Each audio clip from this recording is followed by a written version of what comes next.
finished putting the insulation down on the floor. At first we tried to do it with razor knives. Turns out just because foam can be cut with a razor knife doesn't mean you should. The table saw was, what, 10 times faster? Day 2 of framing. It rained a lot last night. So today we are framing up, I say we, it's just me today, framing up the first wall of the tiny house. It's going to be the loft, have the windows up there. It's a shorter wall. Well, let's see.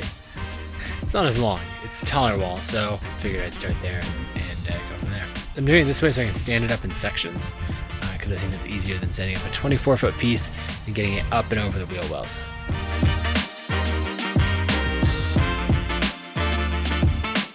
All the walls are framed in except for the back wall, and we've got a little bit of a start to that, building out a little window seat, and then the wall will be just a little off the trailer. Feels good to have the framing, 90% of the way done. So one more wall to build, and then we'll start the roof. Yeah. Hi, August. Hi. Where are you going? What are you gonna do? What are you gonna do? Diddy. Gotcha. Why is the drill tooting?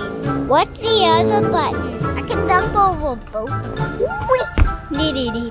The video needs to get Oliver in it too. But it needs a lot of you in it. What? Whoa. It can turn sideways. I want to die. Diddy. It'll what? Why not? We need regular video? You only cut it off the sticker. Why did you only want the sticker? Diddy. I'm videoing this now. Diddy. Oliver. Diddy. Color.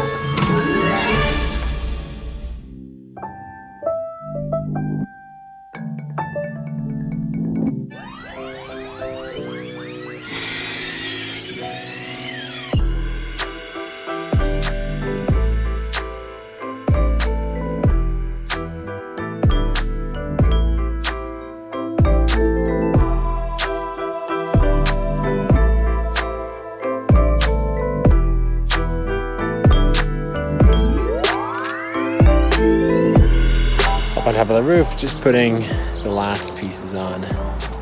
We're getting there. Then it'll finally be waterproof. All the sheeting is up on the roof, except for one tiny little piece right there. And we ran out. Unless we did that in a lot of really small pieces, which I don't want to do. All the sheathing is done on the house, sides, roof, all of that. That feels good. It's shedding water to the outside, which is nice because we got a little too much rain. So after this, I'm gonna put some house wrap up, and then we're gonna do windows and doors.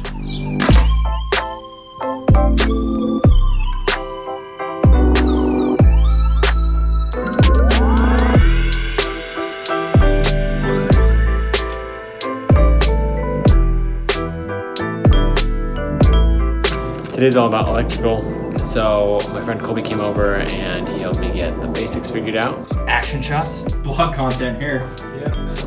First time doing all of this. I've wired in outlets before, but I haven't, done everything from scratch. We also got this pocket door in. You can see it right behind me. Got that framed in, all level and square and everything. That's the start of the bathroom wall. So next step will be to build in this side of the bathroom wall right here, coming across. And then that'll all be set. And then right after that is plumbing. After plumbing, insulation. All right, there's a little bit of plumbing there where it comes in. And this is where it's gonna go up to the shower, and then it makes its corner there and heads all the way down. And over there is where the sink will be. That? Yep, that looks perfect. If I need to do that way, I just twist it. Yeah. I need to go that way. Sounds good. Today's an exciting day because we're gonna get spray foam insulation in, but first I gotta finish putting in the soffits before they get here in like 30 minutes or so. Got a few more pieces to put up right up there. Okay, it's done. Like, all the insulation is in. This is such a big step because it's when we go from like all the rough carpentry and framing and all of that to actually moving on to all the finish work of get tongue and groove up on these walls here and finish out electrical finish work, all kinds of stuff. Oh, it's gonna be so good. I'm ridiculously excited. Like, just look at this thing. Look at that. Ceiling's all ready to go. Oh man. So good. So on the inside of the tiny house, we're gonna do tongue and groove fir boards all the way up instead of drywall, because on a tiny house, often if you move it a lot, then drywall could crack or something like that. So using the fir boards is gonna give it more structure in the center. Anyway, got a quote for all of this, just what it would cost, and it'd be about $1,500. And so my friend Colby told me about the local public auction. They often have these tongue and groove boards on there, and I was able to get everything I need for $500 instead of the $1,500. It's definitely a little bit damaged, some of it, so that's why it was discounted. Also about a quarter of it maybe is wet. So as I unload it from here, stuff that's wet is stacking up there with a little bit of an air gap between it to let it dry.